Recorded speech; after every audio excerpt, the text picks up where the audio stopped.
Saudara-saudara kaum muslimin rahimakumullah, harta adalah amanat dan akan kita pertanggungjawabkan. Allah melebihkan rizki sebagian kita dari yang lain agar kita saling tolong menolong, bantu membantu. Nabi janjikan, siapa yang meringankan beban saudaranya muslim di dunia, Allah akan meringankan bebannya di akhirat nanti. Sebuah jaminan dari baginda Nabi. Si orang yang kita bantu barangkali tidak bisa membalas, Allah yang akan membalas lewat jalan lain yang tidak pernah kita sangka-sangka. Selalu berusaha menyimpan sesuatu yang bisa membawa manfaat, baik untuk dirinya, untuk anak cucunya, maupun untuk keluarganya, untuk masa kini dan masa depannya. Kadang simpanan itu berbentuk uang, kadang berupa tanah, lain saat berbentuk pabrik, dan lain sebagainya. Sementara masa depan yang paling pasti adalah akhirat. Jika untuk masa depan dunia kita rela memeras keringat, membanting tulang, pergi pagi dan pulang petang, menyimpan uang, menyimpan tanah, menyimpan pabrik, pernahkah kita merenung jika satu saat kiamat datang, kita dibangkitkan dari kubur masing-masing, berdiri di padang mahsyar untuk mempertanggungjawabkan seluruh kegiatan hidup kita di dunia ini, lalu kita akan menuju ke alam akhirat. Sudahkah kita mempunyai simpanan untuk akhirat kita? Pada pertemuan kali ini saya ingin menyampaikan sebuah hadis di mana Rasulullah sallallahu alaihi wasallam bersabda, arba'un min kanzil jannah. Simpanan sorga ada 4 macam. Yang pertama, ikhfa'us sadaqah, menyembunyikan sedekah. Saudara-saudara kaum muslimin, sebagaimana yang kita maklum bahwa Allah Subhanahu wa taala melebihkan sebagian rezeki dari kita terhadap yang lain. Ada yang kaya, ada yang setengah kaya, ada yang miskin, ada yang setengah miskin, dan selanjutnya. Ada yang gajinya kecil tapi penghasilannya gede. Ada yang penghasilannya gede tapi nggak punya gaji. Ada juga yang memang gajinya gede dan penghasilannya gede. Kelebihan rezeki merupakan sunnatullah dan tidak harus membuat kita merasa lebih dari yang lain. Bahkan sebaliknya, kelebihan itu harus membuat kita ringan tangan untuk menolong mereka yang memang memerlukan pertolongan. Kalau saudara diberikan ilmu, maka pertanyaan akhirat cuma satu, ilmumu kau amalkan untuk apa? Kalau saudara diberikan umur yang panjang, pengadilan akhirat juga bertanya satu, umurmu kau habiskan di mana? Tapi kalau saudara diberikan harta, pengadilan akhirat akan bertanya 2, hartamu kau dapat dari mana, kau belanjakan kemana? Dari mananya ditanya dan kemananya juga ditanya. Oleh karena kita akan dimintakan pertanggungan jawab, maka amanah yang bernama harta ini harus kita gunakan dengan sebaik-baiknya. Ada penggunaan yang merupakan kewajiban, itu zakat namanya. Ada penggunaan yang sewaktu-waktu, itu infak namanya. Ada yang lebih sewaktu-waktu lagi, dan itu sedekah namanya. Zakat dia terikat oleh haul dan nisab, oleh putaran batas waktu dan ukuran dari harta itu sendiri. Sedangkan infak terikat oleh situasi dan kondisi perekonomian seseorang. Sedangkan sedekah tidak terikat dengan apapun. Dalam kondisi seperti apapun kita bisa melakukan sedekah dengan yang terkecil sekalipun. Sampai-sampai Rasulullah sallallahu alaihi wasallam mengajarkan, la tahqiranna minal ma'rufi syai'an walau an talqa akhaka biwajhin talik. Atau ada hadis, tabassumuka fi wajhi akhika laka shadaqah.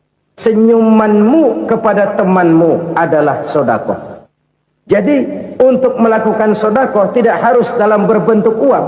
Dengan ilmu kita bisa sedekah, dengan tenaga kita bisa bersedekah, dengan pikiran kita bisa bersedekah, bahkan senyum kepada teman itu pun sedekah.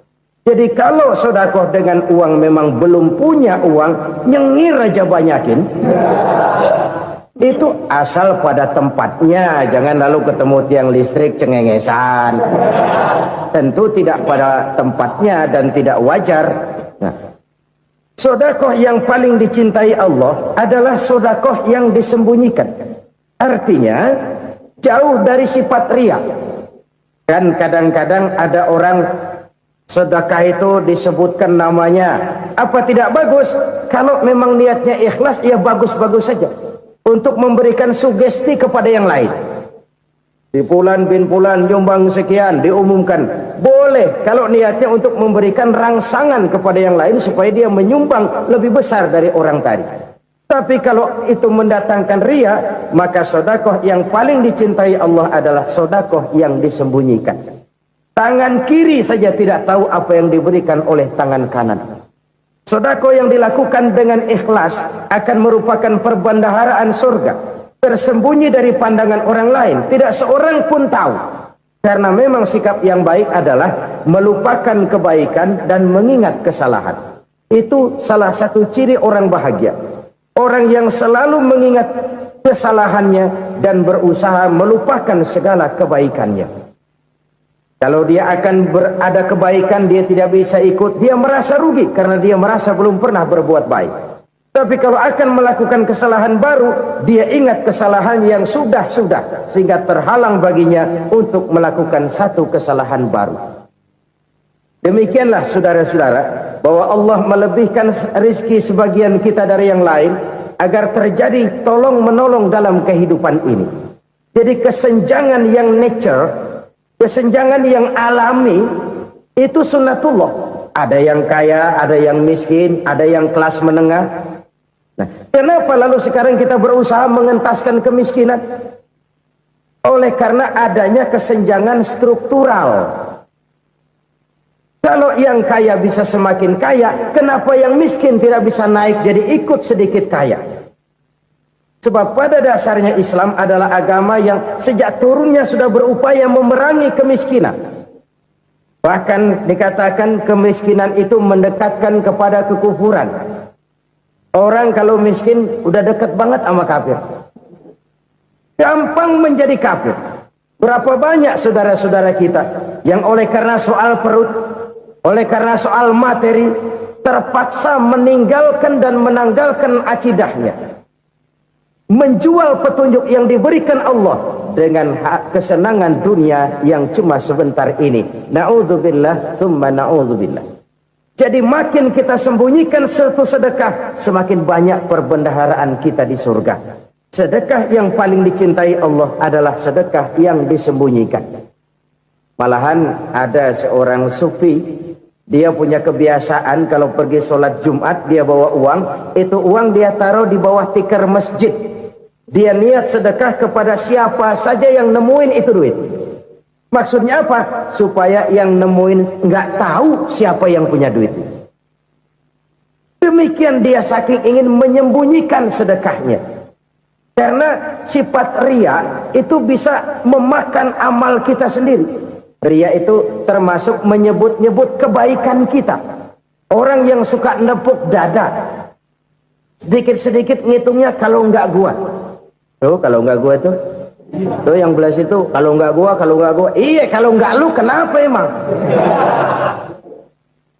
Orang yang suka menepuk jasad, biasanya memang begitu saudara-saudara. Kalau perang lagi berkecamuk, orang nggak sempat ngaku jadi pahlawan. Tapi begitu perang selesai, yang kagak kenal bedil ngaku pahlawan, mas. Itu sesuatu yang biasa. Oleh karenanya, orang-orang yang ikhlas dalam bersedekah, disembunyikannya sedekah itu, Allah cinta betul. Malahan ada hadis memberikan jaminan, inna sedaqatal mar'il muslimi tazidu fil umri wa tadfa'u mitatas su'i. Sesungguhnya sedekahnya seorang mukmin tazidu fil umri, bisa menambah umur panjang, wa tadfa'u mitata su'i, dan menyelamatkan manusia dari mati secara su'ul khatimah. Jadi siapa yang kepengen panjang umur, banyaklah sedekah. Yang bosan hidup, pelit terus. Sedekah menambah panjang umur dan menyelamatkan manusia dari mati secara su'ul khatimah. Pak, katanya umur itu nggak bisa ditambah, nggak bisa dikurangin. Kapan? Kalau ajal sudah datang. Wa idza jaa ajaluhum la yastakhiruna sa'atan wa la yastakdimun. Kalau ajal datang tidak bisa dimajukan, tidak bisa dimundurkan. Itu kalau ajal sudah datang. Tidak bisa lagi umur ditambah dikurangi, sudah datang. Tapi kalau belum datang, itu kan haknya Allah. Mau ditambah, mau dikurangi, hak prerogatif Allah. Sebagai pencipta manusia, Allah Maha Kuasa dan Maha Mampu. Sedekah ini menambah panjang umur dan menyelamatkan manusia dari mati secara su'ul khatimah. Itu orang mati kan sama ya, kondisinya mati, nggak nafas. Tapi hakikat mati kan lain-lain. Ada yang mati itu husnul khatimah, baik akhirnya. Misalnya lagi ngaji mati, lagi sholat mati, lagi sedekah mati. Ini yang dinamakan dengan husnul khatimah, baik di akhirnya. Sebaliknya ada yang su'ul khatimah, jelek di akhirnya. Ini yang jadi catatan akhir. Lagi nyekek botol, mampus. Lagi banting kartu, modar. Su'ul khatimah, jelek pada akhirnya. Sedekah menyelamatkan manusia dari mati secara su'ul khatimah. Dan kita semua kepengen mendapat husnul khatimah, jauh dari su'ul khatimah. Oleh sebab itu yang bisa menyelamatkan kita dari penyakit itu antara lain adalah sedekah yang disembunyikan, yang dikerjakan dengan ikhlas karena Allah, tidak karena kepengen dipuji orang, tidak karena ingin dikatakan orang pemurah. Sebab orang dermawan itu orang yang memberi tanpa harus diminta. Kalau masih harus diminta, ya belum dermawan namanya, masih harus diminta. Kalau nggak diminta ya tulus, lolos, polos. Saudara-saudara kaum muslimin rahimakumullah. Harta adalah amanat dan akan kita pertanggungjawabkan. Allah melebihkan rizki sebagian kita dari yang lain agar kita saling tolong menolong, bantu membantu. Nabi janjikan siapa yang meringankan beban saudaranya muslim di dunia, Allah akan meringankan bebannya di akhirat nanti. Sebuah jaminan dari baginda Nabi. Si orang yang kita bantu barangkali tidak bisa membalas, Allah yang akan membalas lewat jalan lain yang tidak pernah kita sangka-sangka. Ada orang tanya, Pak, ini ada orang nyumbang masjid sambil marah-marah, bagaimana? Saya bilang sumbangannya aja ambil, marahnya jangan. Marahnya jangan diambil, itu urusan dia. Saudara-saudara kaum muslimin rahimakumullah. Umat Islam ini kan umat yang punya potensi besar. Kadang kita merenung, kenapa kadang-kadang pembangunan masjid kok lambat sekali? Kalau hotel hari ini peletakan pertama, bulan depan peresmian. Supermarket hari ini peletakan batu pertama, minggu depan peresmian. Tapi kalau sudah yang namanya masjid, kadang-kadang peletakan batu pertama sekaligus jadi batu terakhir. 3 tahun, 4 tahun, campur nebar jalak di jalanan, duit dijaring kayak ikan sepat. Apa tidak ada orang Islam yang kaya? Banyak. Apa tidak ada pengusaha muslim yang jadi konglomerat? Ada. Lalu yang belum banyak itu yang komit terhadap nilai-nilai agamanya. Akhirnya kita jatuh jadi umat yang lemah. Belum ada pengusaha konglomerat muslim buka pabrik super mie cap beduk misalnya umpamanya atau pabrik kecap cap sorban supaya identitas keislamannya sedikit kelihatan. Kita jatuh jadi umat yang lemah karena potensi tidak terinventarisir dengan baik. Kita ini ibarat kompor yang cuma matengin nasi orang lain. Potensi kita dimanfaatkan oleh orang lain. Ukhuwah Islamiyah kita baru terbatas kepada silaturahmi. Ukhuwah di bidang ekonomi kita lemah, ukhuwah di bidang kebudayaan kita lemah, apalagi ukhuwah di bidang politik kita lebih rapuh lagi. Padahal ukhuwah itu adalah totalitas kehidupan manusia, menyangkut ipolek sosbud, memerlukan nilai-nilai ukhuwah. Jadi oleh karena itu mari kita menyadari di dalam harta kita, walaupun kita yang cari, pergi pagi, pulang sore, peras keringat, banting tulang, di sana ada harta anak yatim. Di sana ada hak masjid. Di sana ada hak pesantren. Di sana ada hak jihad. Berbahagialah seseorang apabila dia oleh Allah dijadikan keran. Keran itu menyimpan air, tapi tidak untuk dirinya, tapi disalurkannya kepada mereka yang memang memerlukannya. Saudara-saudara kaum muslimin rahimakumullah, ini yang pertama. Jadi perbendaharaan surga adalah menyembunyikan sedekah. Orang lain nggak tahu, kita pun nggak pernah ngitung-ngitung. Kita anggap lewat begitu saja, padahal itu deposit akhirat. Satu. Yang kedua, perbendaharaan surga itu apa? Wa kitmanul musibah, menyembunyikan kesulitan. Kadang orang takut menghadapi kesulitan, tapi makin kita merenung, hidup ini kan sebenarnya urusan. Takut sama urusan, ya jangan hidup.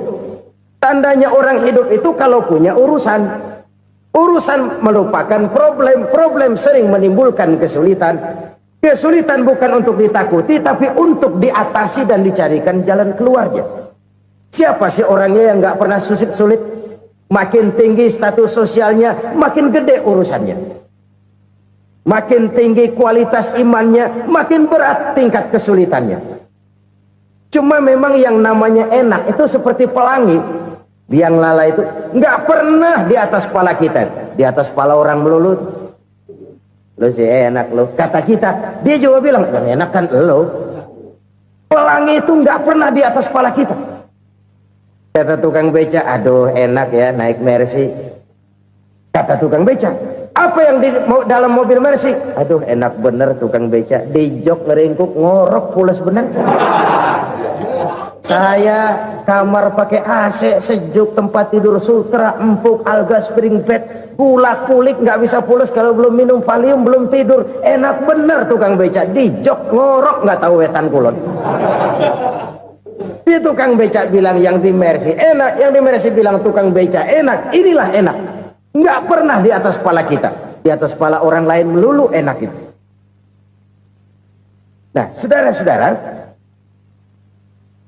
yang merupakan perbendaharaan surga itu orang yang bisa menyembunyikan kesulitan, baik pribadi ataupun rumah tangga. Nih terutama rumah tangga yang jadi soalnya. Kadang-kadang kita ini kalau senang, sebaliknya kalau senang kita diam, kalem aja, cuek.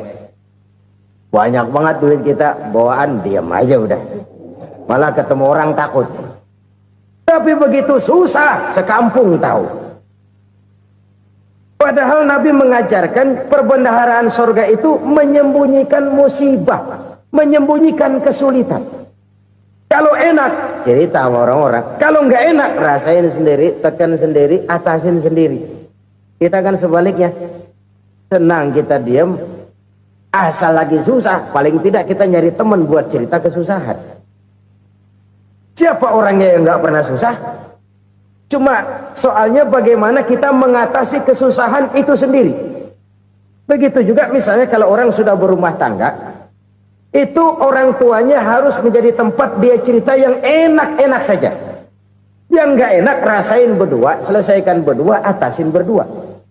Jangan dibalik. Asal senang diam, giliran susah saja. Maknya laporan. Terbalik. Bisa menjaga security informasi. Maka nama bayam keluar diem, malah seluitan. Enak amat lo makan daging ayam. Security informasi. Saudara-saudara kaum muslimin rahimakumullah, ujian yang terberat itu yang pernah diberikan kepada para nabi para rasul, para aulia, para ulama, makin tinggi keimanan, makin berat bentuk kesulitan. Ayo saya kemukakan satu contoh saja. Ada seorang nabi yang kaya, nabi kaya, namanya Nabi Ayub. Iblis kalau orang begini kan keki, ibadahnya rajin, kaya. Nih yang kayak begini susah digodain. Kalau ibadahnya rajin, miskin, kali bisa disogok. Sini imannya mantap, ibadahnya rajin, kaya, nabi lagi. Oh, tapi namanya iblis nggak kurang akal. Laporan, Tuhan, kenapa Les? Ya ini bahasa saya, bahasa Qurannya sih nggak gitu. Itu hambamu yang namanya Ayub, dia rajin ibadah cuma karena dikasih kaya aja. Coba kasih miskin dia, berhenti dia sembahyang. Ah, kamu bisa aja. Saya tahu Ayub itu hambaku yang ikhlas. Saya buktiin Tuhan, silahkan. Dibuktiin lah, iblis turun ke alamin. Yang mula-mula dia lakukan, dia rusak sawah ladang Nabi Ayub. Dia binasakan binatang ternak Nabi Ayub. Sehingga dalam waktu singkat, jatuhlah Nabi Ayub dari orang paling kaya, jadi orang paling miskin. Beliau masih ibadah di mihrab dalam masjid. Datang iblis. Saudara Ayub, ya. Lagi ngapain? Ibadah. Nyembah Allah, nyembah Allah. Oh, percuma. Kenapa? Tuhan yang ente sembah nih, dia udah bikin miskin ente. Sawah ladang ente hancur lebur, binatang ternak binasa. Sekarang ente jadi orang paling miskin. Ngapain nyembah Tuhan kayak begitu? Tekor. Udah berhenti dah ibadah, berhenti ibadah. Ini iblis sama Tuhan laporannya lain, yang dikerjakan kepada Nabi Ayub juga lain. Benar begitu iblis, kata Nabi Ayub. Iya, sawah ladang saya habis, buras. Binatang ternak saya binasa, binasa. Saya miskin, bangpak. Apa jawab Nabi Ayub? Bukan innalillahi, ya ini hebat. Alhamdulillahillazi a'tani wa akhza minni. Segala puji bagi Allah yang telah memberikan harta kepada saya dan sekarang mengambilnya lagi. Alhamdulillah. Allah yang ngasih, Allah yang ambil. Itu mah urusan Allah. Iblis cuman ibadah jalan terus, sujud lagi Nabi Ayub. Iblis seleher gondok banget. Dasar Nabi nggak mempan dia apa-apain. Miskin malah alhamdulillah. Allah yang ngasih, Allah yang ambil. Jadi kalau kita tidak komit, kita tidak terikat kepada kaya, miskin, senang, susah, apa yang bisa bikin kita susah? Jadikan kekayaan, kemiskinan, jadikan senang, susah sebagai anak buah yang bisa kita atur. Jangan kekayaan ngatur kita, jangan kemiskinan ngatur kita. Kita yang harus mengatur mereka. Senang, susah, kaya, miskin, bahagia, sengsara, jadikan itu anak buah yang bisa kita atur. Kalau sekarang kita kaya, lain saat boleh jadi kita miskin, semiskin-miskinnya. Allah yang ngasih, Allah yang ambil. Tenaga mana yang bisa menghalangi? Ibadah jalan terus. Iblis makin gondok. Dasar Nabi loh. Akhirnya apa? Nabi Ayub dikerjain, diberikan penyakit. Demikian fatal penyakitnya. Bayangin, udah miskin sakit. Masya Allah. Miskin sakit. Sakitnya nggak lama, kira-kira 16 tahun. Istrinya 3, 2 mental minta ceraiin. Ngerawatin laki bengek begini. Senang belum tentu, susah udah pasti nih. Cerai aja, cerai dah. Cerai. Tinggal satu Siti Rahmah yang setia menemani beliau. Sesetia-setianya hati perempuan. Satu saat Siti Rahmah bilang, "Bang, iya, abang kan Nabi bang. Lalu, namanya Nabi kan doanya jarang meleset bang. Maksud kamu minta kenapa sih sama Tuhan biar abang sembuh baik dah bang?" Siti Rahmah, iya. Saya sakit berapa tahun sih dah? 16 tahun bang. Sebelum ini saya sehat berapa tahun? Ya kira-kira 60 tahun bang. Nah coba ente banding-bandingin Rahmah. Saya dikasih sehat 60 tahun. dikasih sakit 16 tahun, sudah nggak sabar mau doa kepada Allah minta sembuh. Saya malu kepada Allah. Diuji dengan yang luar biasa seperti ini, tidak mengganggu stabilitas kehambaannya. Dia tetap menghamba kepada Allah Subhanahu wa ta'ala. Saudara-saudara kaum muslimin rahimakumullah, kunci menghadapi kesulitan itu apa? Allah jelaskan dalam satu ayat, wa basyiris sabirin alladzina iza asabathum musibah qalu inna lillahi wa inna ilaihi raji'un. Gembirakan orang-orang yang sabar. Siapa mereka itu? Yang apabila mendapat musibah mereka kembali kepada keyakinan dasar, segalanya dari Allah dan segalanya akan kembali kepada Allah. Ini konsepsi dasar dari sikap muslim dalam menghadapi berbagai kesulitan. Segalanya dari Allah, segalanya akan kembali kepada Allah. Kalau ini sudah kondisi dasarnya, maka kita akan lapang menghadapi kenyataan bagaimanapun pahitnya. Apakah itu namanya miskin, apakah itu namanya sakit, bahkan maut sekalipun. Segalanya dari Allah, segalanya akan kembali kepada Allah. Ini sikap hidup, bukan sekedar ucapan. Kita kadang-kadang menjadikannya sebagai ucapan. Mulutnya sehingga berhenti, innalillahi wa inna ilaihi raji'un, tapi nangisnya terus gerung-gerungan. Bukan itu, ini kesadaran moral. Kalau segalanya dari Allah, segalanya kembali kepada Allah, kan sebenarnya cuma nunggu giliran. Hari ini saya nyembayangin dia, entah hari apa saya disembayangin orang. Hari ini saya antar dia ke kubur, entah hari apa orang nganterin saya ke kubur. Hari ini saya tahlilkan dia, entah nanti kapan orang tahlilkan saya. Segalanya dari Allah, segalanya akan kembali juga kepada Allah. Oleh sebab itu saudara-saudara, kesulitan bukan untuk ditakuti. Kesulitan justru untuk diatasi, dicarikan jalan keluarnya. Dan tidak ada orang yang tidak pernah mendapat kesulitan. Tidak ada.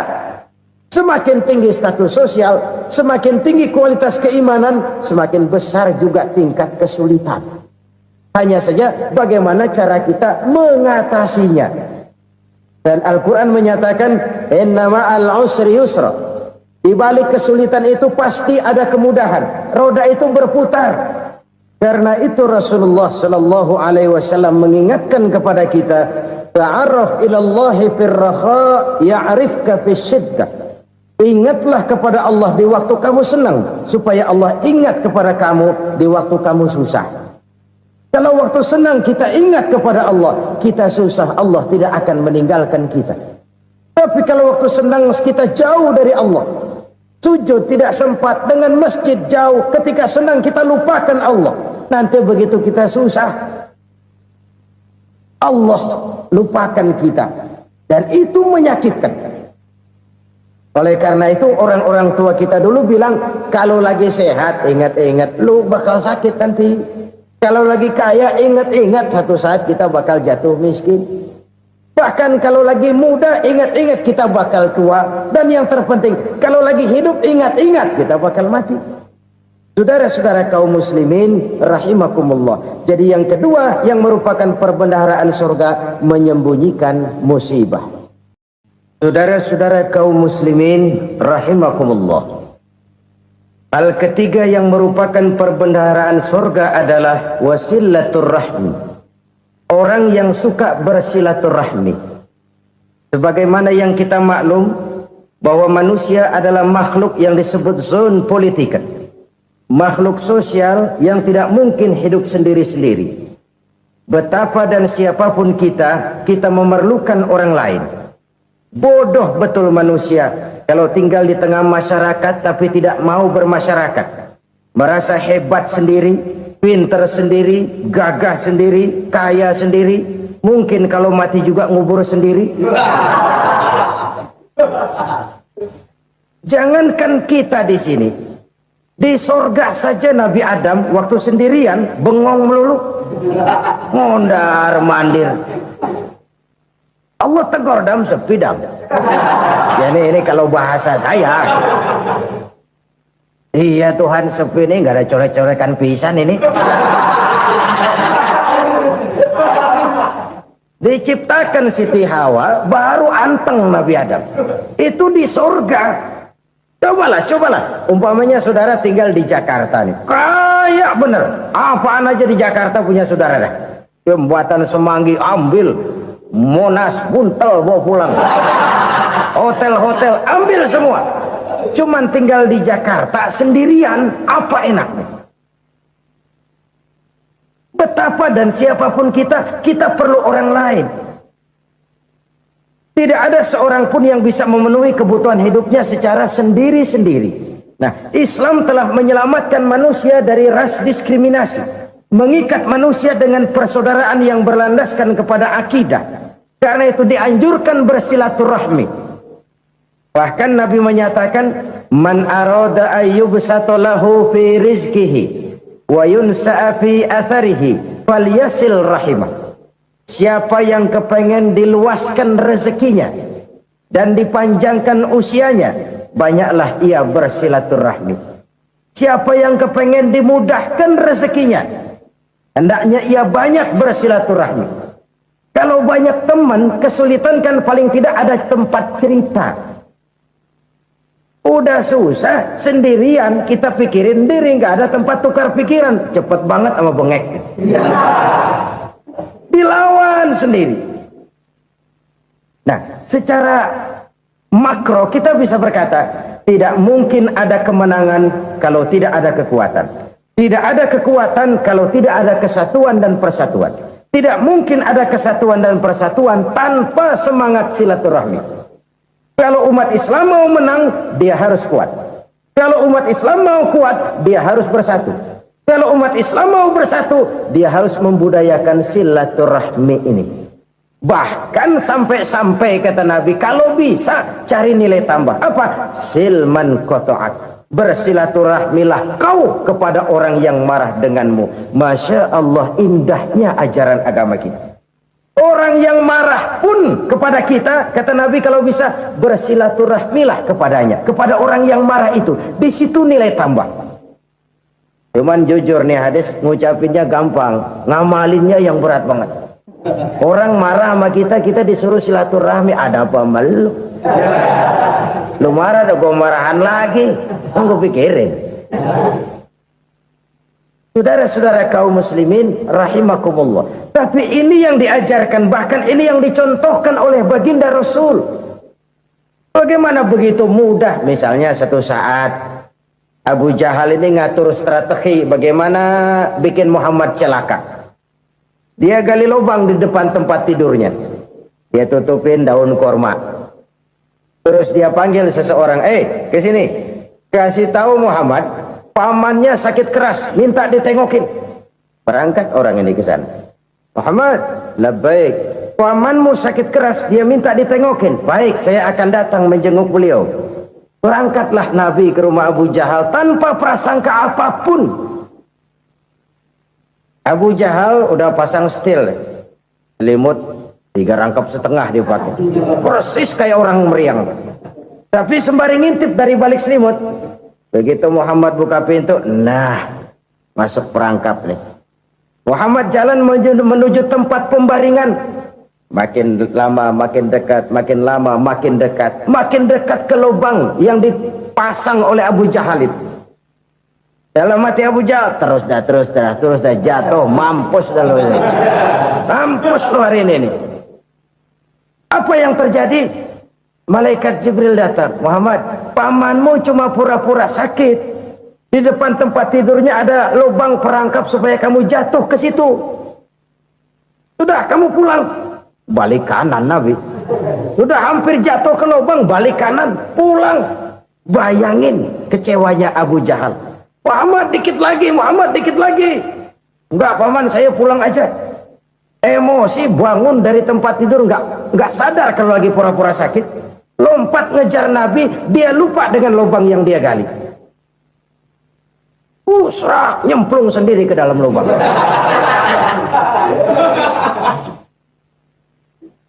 Nabi terus berlalu. Ini terjadi keanehan. Jatuh ke lubang yang dia gali itu sebenarnya nggak terlalu dalam ya, antara 3-4 meteran lah. Tolong saya jatuh ke lubang ini. Datanglah pelayan-pelayannya itu. Angkat saya dari sini. Oh, yang ngulurin tambang. 1 gulung, belum juga nyampe itu tambah. Kurang beli lagi ke warung. Sambung, ulur lagi, enggak juga bisa sampai. Wah, ini kerjaan Muhammad ini. Tolong, siapa salah seorang kamu ke rumah Muhammad, kasih tahu encangnya kecebur. Minta ditolongin. Sampaikan kepada Rasul. Kenapa? Pamanmu jatuh ke lubang, Muhammad minta tolong diangkatin. Tambang udah nyambung-nyambung nggak nyampe juga. Ya, nanti saya datang, saya tolong. Cobain. Nyata-nyata orang berniat jahat mau mencelakakan dia. Datang dia menolong. Ini yang disebut air tuba dibalas air susu ya ini. Bukan sebaliknya. Air tuba dibalas air susu. Paman, kecebur ya? Iya Muhammad, tolongin pegang tangan saya. Nabi ulurkan tangannya, nyampe. Dipegang oleh Abu Jahal, diangkat ke atas. Sampai atas, apa kata Abu Jahal? Sihirmu memang hebat Muhammad. Udah ditolongin dikata sihir. Yang enak kita kemplang kan itu orang begitu. Urusan apa? Tapi inilah akhlak. Kalau bisa kamu bersilaturahmilah dengan orang yang marah kepadamu sekalipun. Orang marah kita tetap baik. So, kalau kita berbuat baik sama orang yang memang baik, rasanya sih biasa-biasa aja. Orang baik kita baik lagi, ya draw aja, belum ada nilai tambah di situ. Baru ada nilai tambah kalau kita bisa berbuat baik kepada orang yang nyakitin kita. Itu namanya kita setingkat di atas dia. Dia sakitin kita, kita berbuat baik sama dia.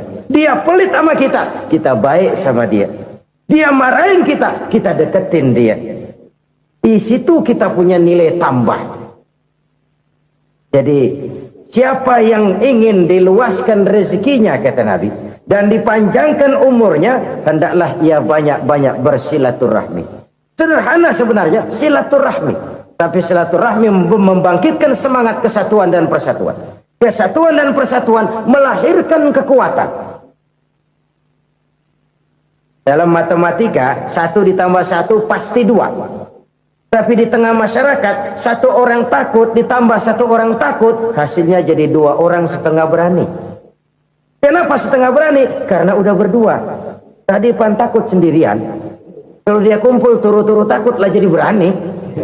Kita yang lemah, kita yang tidak berdaya, kita yang miskin, kalau mau kompak bersatu, apa yang nggak bisa kita kerjain?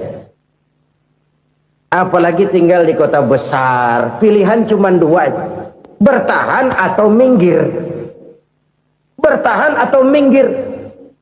Untuk bisa bertahan harus mampu bersaing. Untuk mampu bersaing harus punya keahlian.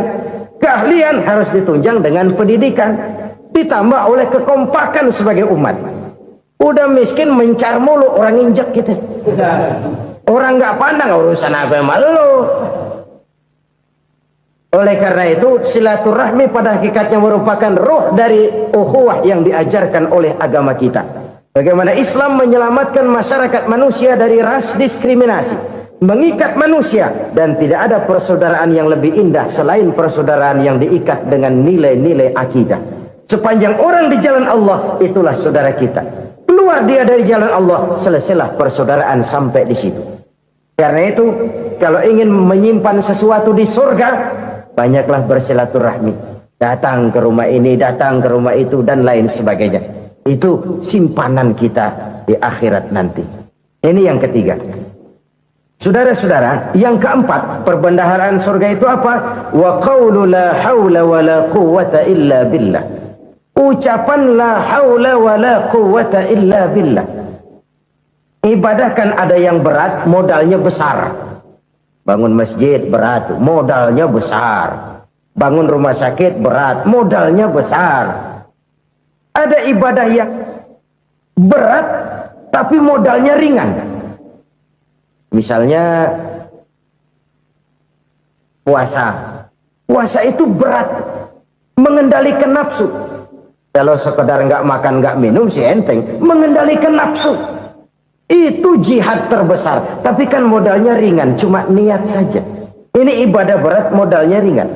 Ada ibadah yang ringan, modalnya juga enteng. Seperti termasuk ucapan la haula wa la quwwata illa billah. tanpa sadar. La haula wala quwata illa billah. Nyelengin tuh di surga. Nyelengin, kita nggak terasa. Nyelengin simpenan akhirat. La haula wala quwata illa billah. Nyimpan lagi. Kaget. La haula wala quwata illa billah. Nyimpan lagi. Banyak simpenan. Walaupun sebenarnya yang dimaksud di sini adalah kesadaran batin. Bahwa tidak ada daya dan kekuatan kecuali Allah. Itu intinya. Kita memulai pekerjaan disunahkan baca bismillah, kan begitu? Apa itu? Kesadaran moral bahwa ini saya bisa kerjakan. Saya kerjakan ini dengan menyebut nama Allah. Kenapa? Kalau Allah tidak memberikan daya dan kekuatan, mana mampu saya kerjakan ini. Maka saya kerjakan ini dengan menyebut nama Allah. Bismillah. Kesadaran moral. Manusia hanya wajib berusaha, tapi nggak pernah wajib berhasil. Banyak hal-hal yang kalau kita renungkan secara rasio nggak mungkin, tapi jadi kenyataan. La haula wala quwata illa billah. Tidak ada daya dan kekuatan kecuali bagi Allah semata-mata. Kesadaran moral akan kelemahan dan keterbatasan makhluk bernama manusia. Kadang kita kagum dengan otak, tapi kita sering lupa sama yang bikin otak. Padahal bagaimanapun hebatnya otak, yang bikin otak pasti lebih hebat dari otak. Nggak percaya, silahkan otak-otakan. Inilah kecenderungan. Kita kagum dengan pesawat-pesawat mutakhir, bukan main besi gede banget terbang itu. Alangkah hebatnya. Lalu apa yang bikin otak tidak lebih hebat dari itu semua? Kita puji laut. Apa yang bikin laut tidak lebih hebat dari laut itu? La haula wa la quwata illa billah. Tidak ada daya dan kekuatan kecuali Allah. Apa yang bisa kita lakukan kalau tidak karena daya dan kemampuan yang diberikan oleh Allah kepada kita? Lahirlah sikap tawadu, rendah hati, tidak melonjak menjadi angkuh dan sombong, sadar akan kelemahan dan keterbatasan diri. Sebagai makhluk yang diciptakan oleh Allah Subhanahu wa ta'ala. Jadi satu sisi ini ucapan yang berpahala, la haula, jadi wiridan. Pada sisi lain ini kesadaran moral, sikap mental, kesadaran batin bahwa yang punya daya dan kekuatan itu cuma Allah. Kita nggak pantas untuk sombong, sebab sombong itu pakaiannya Allah. Kita nggak sedang pakai pakaian Allah, kegedean. Dan makin kita renungi, makin terbentur. Apa sih yang bisa kita sombongin? Kita mau sombong apa? Kaya? Pintar? Itu kan semua relatif. Di atas langit masih ada langit lagi. Jadi oleh karenanya, marilah kita menyadari. Manusia hanya wajib berusaha, tapi tidak pernah wajib berhasil. Yang berusaha saja tidak wajib berhasil, apalagi yang tidak berusaha. Islam bukan agama orang pemalas yang selesai sholat lalu enggelohom, enggelenggem ayem-ayem. Tapi Islam bukan agama orang sombong yang setelah berusaha lalu tidak memerlukan Allah. Kita bisa saja bikin proyeksi, tahun sekian kita bakal panen besar menurut perhitungan otak. Tapi ada kejadian lain. Apa? Tikus ngambek. Habis itu dimakanin tikus, panen gagal. Proyeksi rasional gagal oleh tikus-tikus yang ngambek itu. Bisa saja terjadi. Tahun depan kita panen besar, urung. Kenapa? Musim panas panjang. Dan sekarang ini koran-koran bikin berita musim mengalami penyelewengan. Bukan cuma manusia yang nyeleweng sekarang. Musim pakai nyeleweng. Mestinya kan musim hujan udah selesai, masih hujan-hujan juga. Musim. Nah sekarang kita boleh bikin proyeksi, kita bakal panen besar. Tahu-tahu musim panas panjang, sawah retak, air kering. Cari teknokrat yang paling botak, suruh pendekin tuh musim panas. La haula wa la quwata illa billah. Inilah kesadaran moral. Saudara, saya teringat satu saat ada seorang konglomerat. Umurnya ya kira-kira 70-an. Satu saat dia ditanya oleh wartawan, "Pak, umur Bapak berapa sih?" "Ya paling 10 tahun. 10 tahun. 10 tahun. Anak bapak berapa orang? Satu saja. Satu. Harta bapak berapa? Ya paling-paling bangsa 7 juta kali. 7 juta? Iya. Pak, kenapa bapak bohongi saya? Bapak punya buku biografi. Koran-koran, majalah-majalah banyak memuat cerita riwayat hidup bapak. Saya tahu umur bapak 70. Kenapa bilang cuma 7 tahun? Saya tahu anak bapak 8. Kenapa cuma bilang 1? Saya tahu harta bapak miliaran, mungkin triliunan. Pabrik di mana-mana, bank di mana-mana. Kenapa bilang uang bapak cuma 7 juta? Nah, kata si konglomerat tadi, kamu benar nak, kamu benar. Umur saya kalau jumlahnya memang 70 nak. Cuman ingat-ingat saya, baru 7 tahun terakhir ini saya sujud. Baru 7 tahun terakhir ini saya berusaha dekat dengan Allah. Saya laksanakan perintahnya, saya jauhi larangannya. 7 tahun inilah rasanya yang ada nilainya di hadapan Allah. Yang 63 tahun matong, kelabu, kelam umur gue. Habis untuk maksiat, untuk munkarat. Maka ketika ditanya tadi, umur saya 7 tahun itu. Oh begitu Pak. Oh iya. Lalu anak Pak. Anak bapak kan 8. Kenapa bilang cuma 1? Nah, kalau jumlah hitungannya memang anak saya 8. Tapi dari 8 orang ini rasanya cuma 1 nih. Yang bakal jadi buah hati, belahan jantung. Pelanjut cerita, penerus sejarah. Bakal jadi anak soleh yang akan mendoakan saya. Cuma 1 rasanya anak saya ini yang bakal jadi buah hati saya. Besar-besaran saya. Yang akan mendoakan di kubur saya. Yang akan mendoakan di akhirat saya.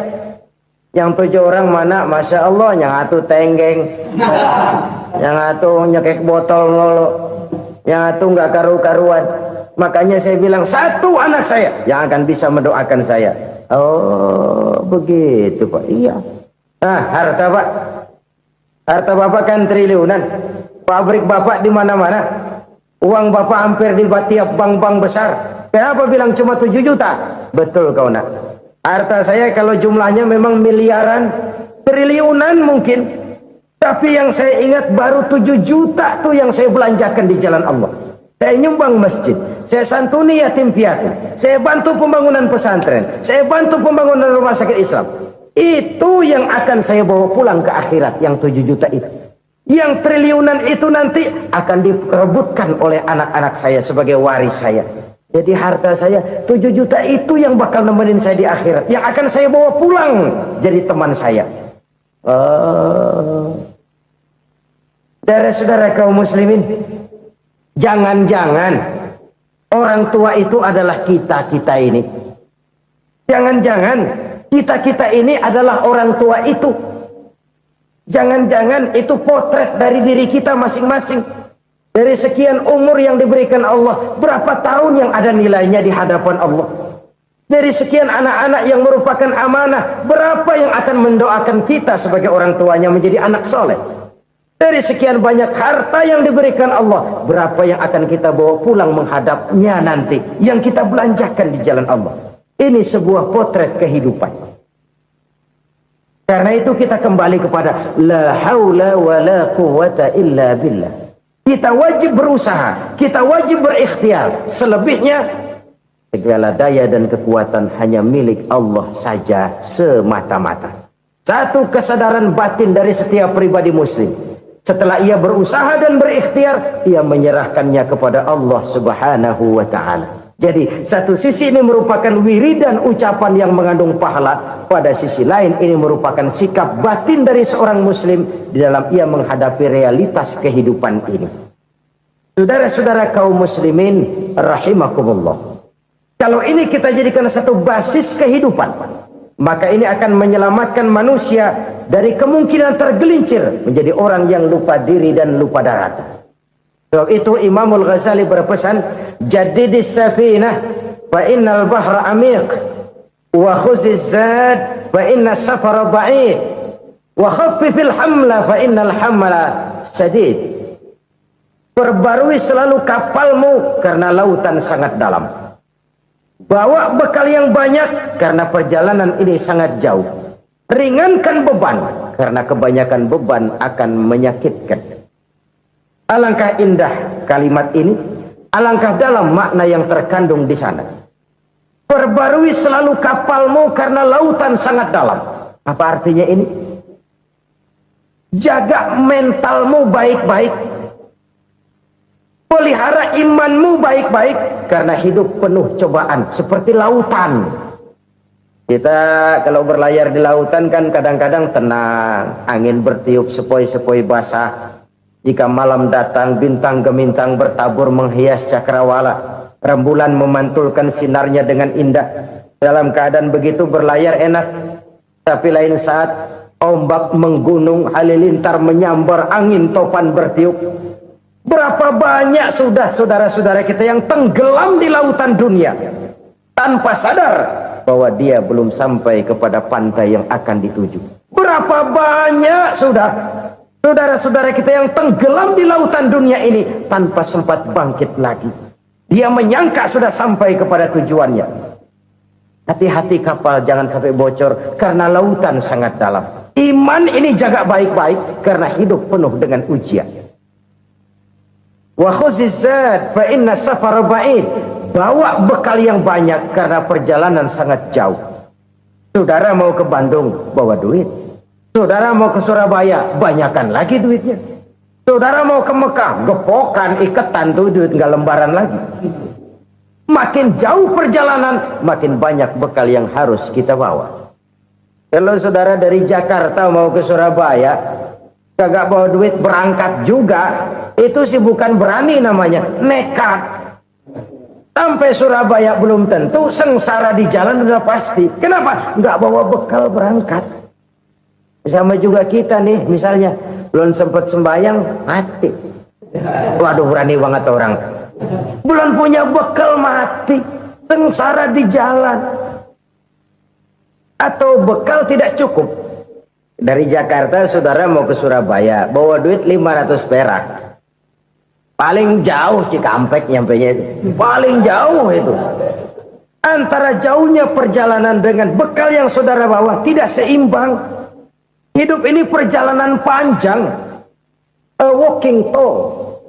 Dimulai dari alam arwah. Sebelum jasad diciptakan, roh diciptakan lebih dulu. Dari situ pindah ke alam rahim. Dari alam rahim pindah ke alam dunia.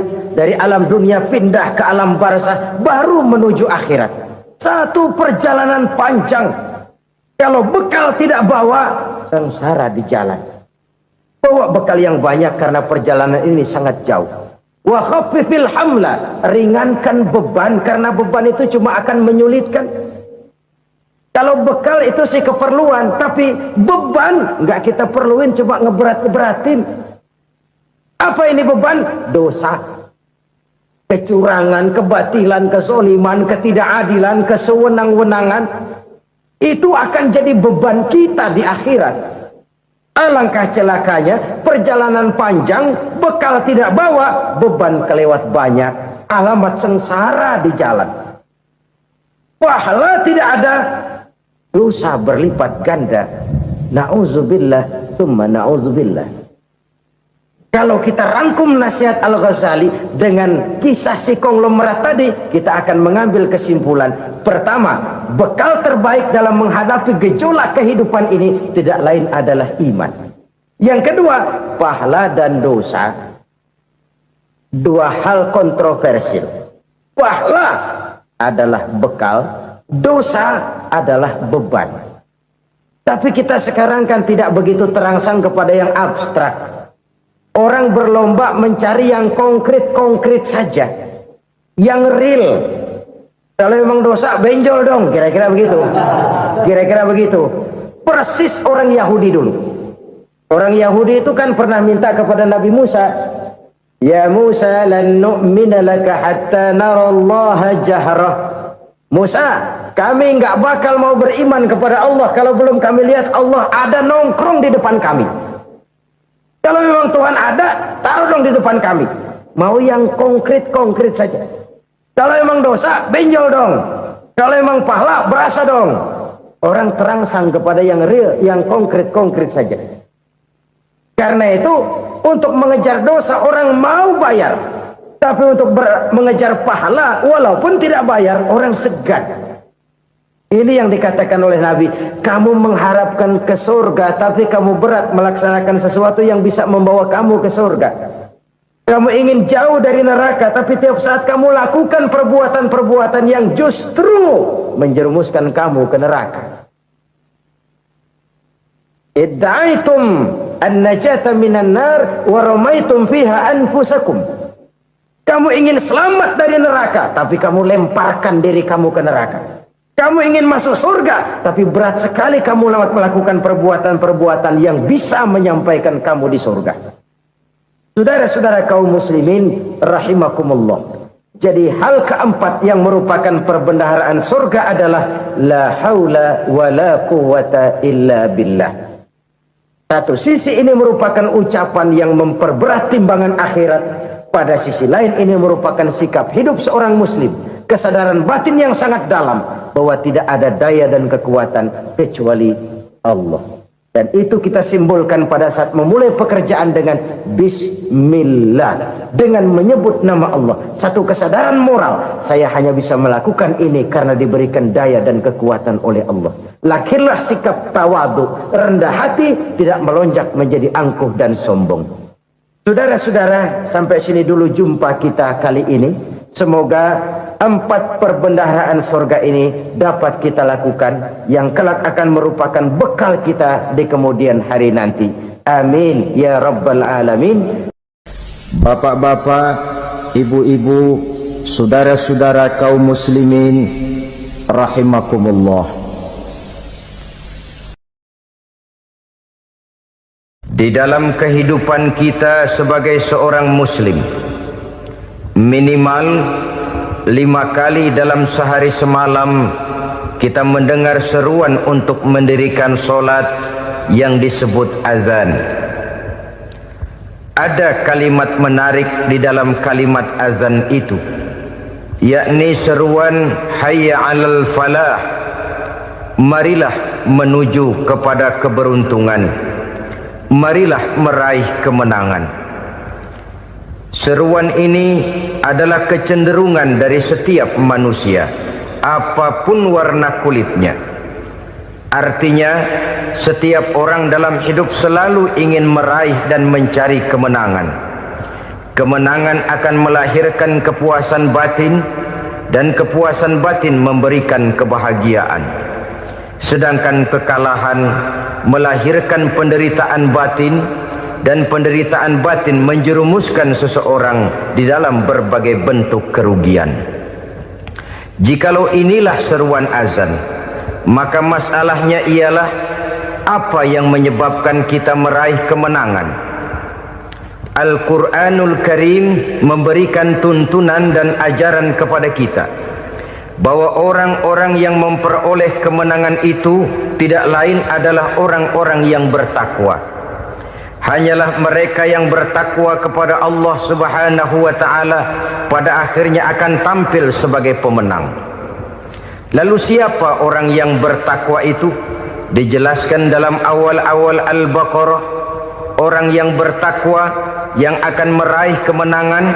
Pertama, allazina yu'minuna bil ghaib, yaitu orang-orang yang beriman kepada yang gaib, percaya bahwa ada alam yang gaib, alam yang abstrak, alam yang tidak bisa dijangkau oleh salah satu daripada panca indera kita. Mereka percaya dan beriman kepada adanya malaikat, beriman kepada adanya iblis dan jin, beriman kepada adanya alam kubur, beriman kepada adanya alam mahsyar, beriman kepada adanya alam akhirat, beriman kepada adanya surga dan neraka. Beriman bukan cuma sekedar beriman dalam ucapan bibir saja, tetapi beriman yang nilai iman itu mampu mewarnai gerak dan gaya hidupnya. Iman yang meresap sampai ke tulang sumsum, kemudian memberikan dampak positif di dalam kehidupan manusia. Alam, kita tahu, adalah sesuatu yang selain Allah, dan Allah bukanlah alam. Apapun namanya selain daripada Allah itu adalah alam. Alam pada hakikatnya terbagi menjadi dua. Ada alam syahadah, alam nyata, alam konkret, alam yang bisa dijangkau oleh salah satu indera kita. Kemudian ada alam ghaib, alam yang tidak bisa dijangkau oleh panca indera kita, alam metafisika, alam abstrak, alam yang wajib kita imani keberadaannya. Kita percaya bahwa malaikat itu ada, kita percaya kepada jin, bahwa jin itu ada, kita percaya kepada adanya iblis dan setan. Bukan percaya kepada iblis dan setannya, percaya bahwa iblis dan setan itu ada. Itu termasuk salah satu daripada sifat orang yang bertakwa kepada Allah. Saudara-saudara kaum muslimin rahimakumullah, kecenderungan pembangunan yang lebih bersifat materialistis biasanya menggeser aspek kehidupan rohani. Orang berpikir empiri, dan dalam pola pikir yang demikian maka alam gaib tidak lagi mendapat perhatian. Aspek kehidupan yang bersifat rohaniah malah mulai ditinggalkan. Akibatnya terjadilah kepincangan di dalam kehidupan kita. Pernah ada satu pengalaman pribadi dalam perjalanan kembali ke tanah air. Dalam pesawat di sebelah kanan saya duduklah seorang Jerman namanya Heiner Simonsen. Iseng saya ajak kenalan, saya ajak ngobrol, saya tanya dia. Saya bilang, Mas Heiner ini, kalau pesawat yang kita tumpangi ini jatuh ke bawah, kira-kira apa yang bakal terjadi, Mas? Dia bilang, kita semua akan mati. Begitu? Iya. Oke. Apa itu mati? Tanya saya. Dia bilang, untuk tahu apa itu mati, kita harus tahu lebih dahulu apa itu hidup. Saya pikir nih bule bisa ngomong juga. Baiklah kata saya. Apa hidup menurut Anda itu? Oh, hidup itu dia bilang, kalau seluruh anggota badan kita bekerja secara normal, paru-paru memompa darah secara normal, jantung berdetak secara normal, sel-sel tubuh bekerja secara fit, dan organisme tubuh hanya mau bekerja secara normal, dia bilang, kalau kita memberi makan yang cukup, menu yang teratur, dan gizi yang lengkap. Saya bilang, kesimpulannya apa, Ner? Dia jawab, hidup adalah dari tangan ke mulut. Life is from the hand to the mouth, kata dia. Hidup adalah dari tangan ke mulut. Jadi masalah hidup tidak lebih daripada masalah isi perut. Orang pergi pagi, pulang sore, peras keringat, banting tulang, perut yang dibelain. Saya bilang, you are wrong. Sampean salah, Ner. Kamu orang Islam bukan? Bukan. Pantas. Kenapa saya salah? Dia bilang, ya jelas salah. Salahnya di mana? Kamu ini manusia. Kalau hidup cuma dari tangan ke mulut, saya bilang, kambing di kampung saya juga begitu pikirannya, Ner. Itu kambing di kampung saya, asal perutnya kenyang, sudah hidup dia. Perkara besok bagaimana, lusa prospeknya macam mana, bulan depan ada apa, kambing nggak pernah mikir. Di kampung saya kambing juga pikirannya begitu. Kamu Kristen ya? Tadinya. Loh kok tadinya, lalu apa sekarang kamu ini? Dia bilang, sekarang saya netral. Saya tidak beragama, tapi saya percaya kepada Tuhan sebagai pencipta alam. Saya ingat benar dia bilang, I haven't any religious, but I believe to God as the creator of the world. Kenapa bisa netral begitu, Ner? Habis saya bingung katanya. Islam bilang Islam baik, Kristen bilang Kristen baik, Hindu Buddha bilang Hindu Buddha baik, semua agama baik. Saya netral sekalian, nggak beragama. Yang penting saya percaya kepada Tuhan. Saya bilang, Ner, kamu ini kayak orang mau beli celana, lalu bingung. Yang satu bilang Levi's bagus, yang satu bilang Blue Jean hebat, yang satu bilang Wool England hebat. Celana ini hebat, celana itu bagus, celana ini hebat. Semua celana bagus, kamu bingung. Akhirnya netral, tidak pakai celana. Itu juga salah. Saya pikir-pikir, kemudian saya melihat bahwa dua pola berpikir Henner ini nampaknya sudah mulai menggejala di lingkungan masyarakat bangsa kita. Disadari atau tidak, secara jujur kita harus berkata, dua pola pemikiran Henner ini mulai berkembang di tengah masyarakat bangsa kita. Pertama, pola pikir materialisme. Hidup adalah dari tangan ke mulut. Masalah hidup tidak lebih masalah isi perut. Itu yang perlu dibela, dan disitulah arti kehidupan. Pergi pagi, pulang sore, peras keringat, banting tulang untuk mempertahankan perut. Kalau sudah kemari cara orang berpikir, maka buat apa percaya kepada yang gaib? Untuk apa sholat? Untuk apa puasa? Untuk apa zakat? Untuk apa menghadiri majelis taklim? Tanpa kepercayaan kepada yang gaib, hidup berjalan menurut alur empiris dan materialis. Kalau sudah ke sana cara orang berpikir, biasanya orang lalu cenderung menghalalkan segala cara. Hanyalah orang yang percaya bahwa akhirat ada, hanyalah orang yang percaya bahwa alam kubur itu ada, hanyalah orang yang percaya bahwa malaikat itu ada, hidupnya akan lebih terarah dan terkendali. Karena kepercayaan kepada yang gaib, yang merupakan fase daripada kehidupan setelah hidup yang sekarang ini, mewarnai gerak pribadi seseorang di dalam dia melakukan kegiatan hidupnya.